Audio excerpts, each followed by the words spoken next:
Mark Beckman is Melania Trump's senior advisor. He's the author of a book called Some Future Day. He's also a podcaster, so clearly he's busy, but he made time to talk to you today about this deep fake legislation and the Take It Down Act, which is part of Melania's Be Best position and program. Good morning, Mark. Hi, good morning. Thanks for having me. Thanks for being here. So, I mean, you get to work with the most beautiful woman in the world and the best first lady we've ever had. So congrats, dude. Well, I appreciate that. Melania and I have been working together for a very long time now. I think beyond 20 years, actually. We work strategically in several different ways. And, you know, she's an incredible person. Her work ethic is unparalleled. Most people don't realize she works pretty much 7 days a week and nonstop. So the Take It Down Act is something that means a lot to her and will, in fact, do a lot for our entire nation. I pray to God that this goes through and continues to work, because lives are being ruined, not just by AI, but by revenge porn, all of that sort of thing. So let the audience know, and everybody, of all of you listening out there, what we're talking about here in the Take It Down Act. Sure. Just to provide some context on the background, a 15-year-old young woman, Ellison Berry in Texas, woke up one morning and, much to her chagrin, her dismay really, she found that some of her peers at her local high school superimposed an image of her face on top of pornography and then sent it all over the internet via social media. And, of course, like any 15-year-old, she didn't know what to do, so she went to her parents. Her parents took every step they could to reach out to Snap and Meta and all the social media platforms, TikTok, et cetera, and none of them assisted.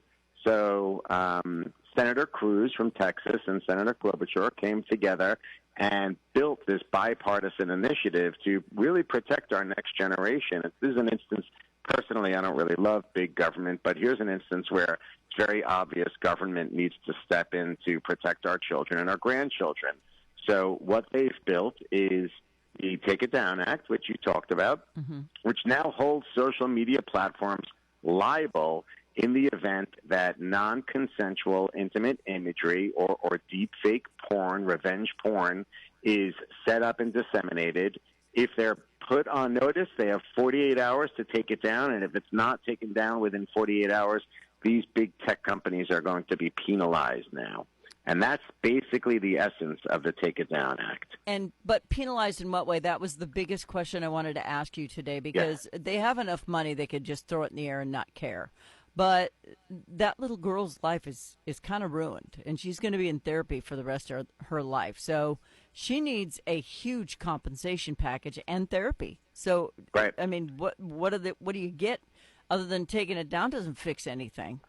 Well, look, the reality is we have to keep in mind corporations can't be, they can't go to prison, right? Mm-hmm. So in this instance, unfortunately, it is exactly what you were hoping. The penalty is exactly what you were hoping it wasn't. It's money. It's a financial penalty for these corporations. But, it says a lot about society and where we are today. This is a clear abuse of new technology.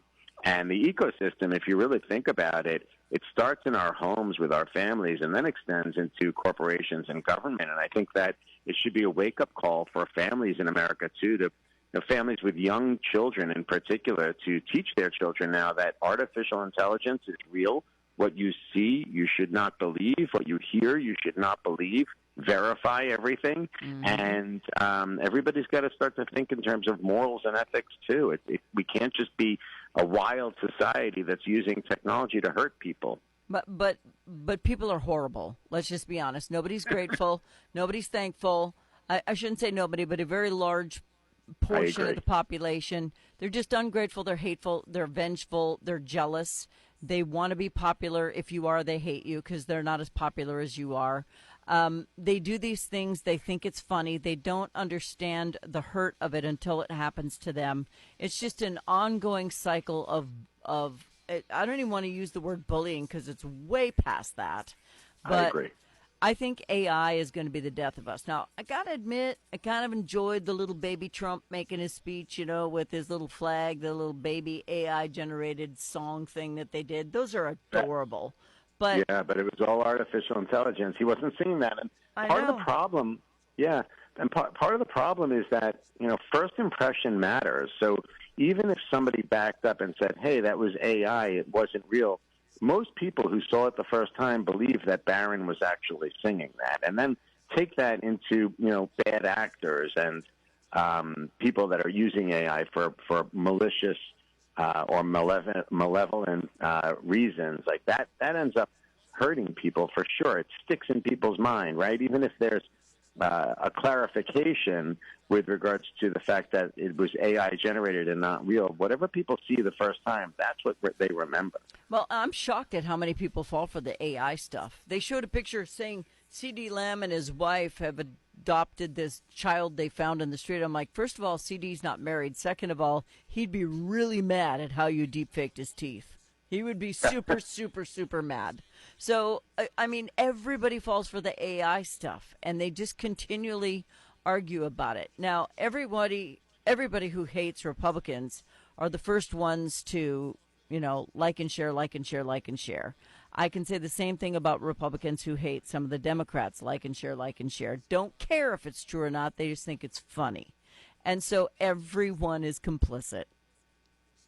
Yeah, you're totally right. And it's unfortunate. We're going to see, you use the word deep fake. There's a big chapter in my new book, Some Future Day, how AI is going to change everything about deep fakes. And we're going to see those bad actors that you highlighted, those bad actors that we know, using deep fakes, not just with like political purposes, but you're going to see financial scams, financial fraud. There was even an instance just about 6 weeks ago, I'd say, where China created a propaganda campaign fully fueled by artificial intelligence into Taiwan to try to create some separation between Taiwan and America. They used AI to create videos, written word, as well as audio into Taiwan, into the Taiwanese public, and the whole intent was to separate nations. So, I would encourage people to take a minute and really do their research and see where these deep fakes are going. It could potentially hurt us on multiple levels. I agree, but you have people like Whoopi Goldberg saying, China, we should be more like them. There's no way that was fake. That was all real, because she's, one inconvenient person. But there's groundbreaking bipartisan Take It Down Act that needs to go into law. And if it does, I don't think the deep fakes are going to stop. I think they're still going to keep happening. And the tech companies are just going to say, whoopsie, and throw some money at people, and people are still going to be harmed. Yeah, I think you're right. And the other issue is like whether or not these tech companies could even handle it. Think about the incoming complaints from from people who claim to be victims.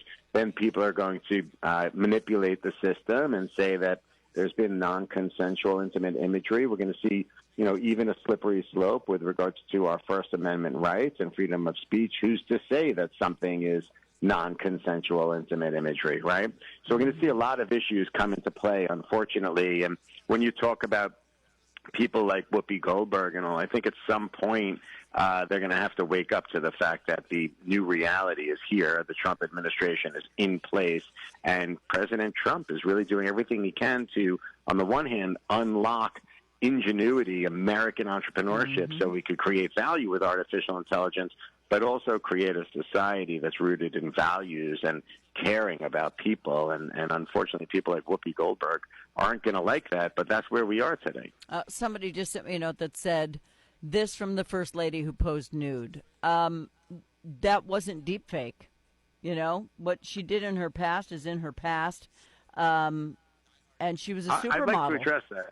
I could address that. So she spoke to that issue in her book, and she actually created a video about it surrounding the book, too. Whoever wrote that can go take a minute and look on her timeline, and they'll see it. She's very proud of the human body. She's not someone that is ashamed of the human body, and she references the fact that the human figure has been a part of artwork and culture for a long, long time.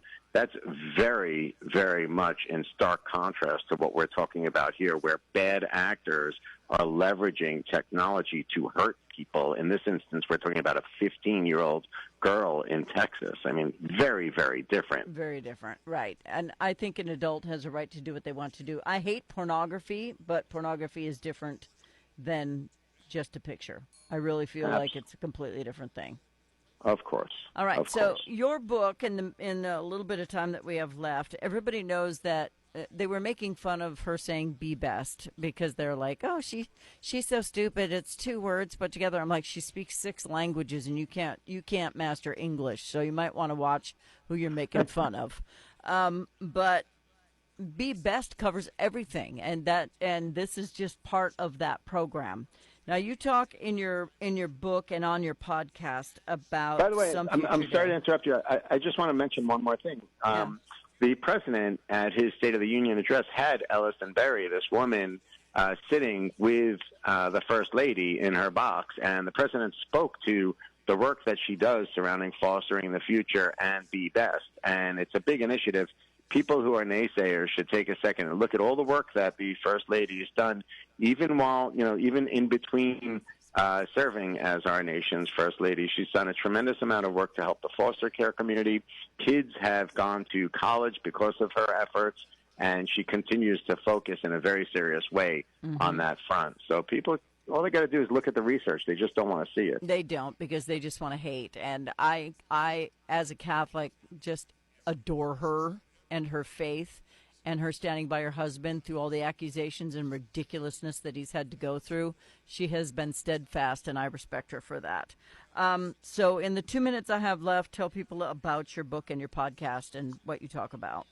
Thank you so much. So the book, Some Future Day, How AI is Going to Change Everything, is great for beginners. So anyone in your audience who is not a tech person but realizes artificial intelligence is really changing the world, they should take a second to buy my book. It will show them how they can use AI. I give them all of the tools for beginners to create more financial value, to change their careers for the better, to enhance their family life, and to improve their communities.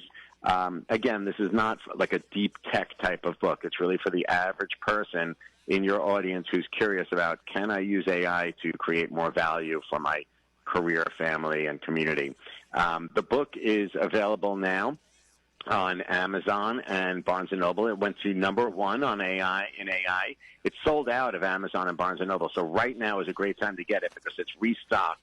So it's Mark Beckman, Some Future Day, How AI is Going to Change Everything. And my show that you mentioned so kindly, it's also on YouTube, Spotify, Apple, and it's also Mark Beckman, Some Future Day. And Mark is spelled with a C, M-A-R-C, B-E-C-K-M-A-N. So tech, culture, law, all those sorts of things. He has guests who come on and help to further explain things. And I did check out one of your podcasts so that I could, so that I knew what it was all about before I mentioned it. Thank you. You're welcome. And it was great. And I'm one of those people. I'm 59 years old. I work with technology every day, a lot of it, and all of it at one time. So I'm the multitasking queen over here. But when I have to learn a new software program, as I get older, it gets harder. I'm not going to lie. Yeah. It's getting harder. But, Chat GPT and stuff, it can be fun to play with, and it can help you with your job and your life.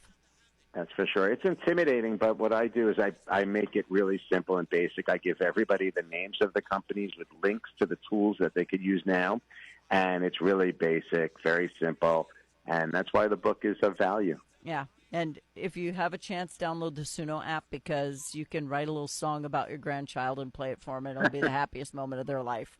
Oh, it was so cute. Mark Beckman is Melania's senior advisor and author of Some Future Day. He's also a podcaster by that same name. Deep fake legislation, the Take It Down Act. Where are we at this point with it passing? Well, I think it looks good. The president actually did, in fact, sign it into legislation.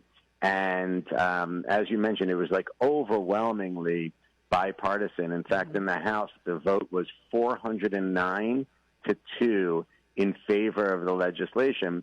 So now things are moving, and it's really up to the tech companies to figure out how they're going to manage all of the incoming concerns from victims of non-consensual intimate imagery. Well, I wish them luck, because TikTok is the worst player of them all, followed very closely by Instagram, Discord, and others, because there are a lot of places where all of this is going to show up. It's not just Facebook, listeners. It's going to be everywhere, and they're all going to have to pony up when this goes into effect, because it's not okay to ruin someone's life because you think it's funny, and it's not okay to videotape somebody doing something they think is private and then to put it all over the internet for revenge. It's not okay, and somebody should pay. Mark, thank you so much for your time today. Oh, it's such a pleasure. Thank you for having me. Yes, tell Melania hi. She doesn't know me from an ant in the ground, but tell her hi. Okay, will do. Thank you. Bye-bye.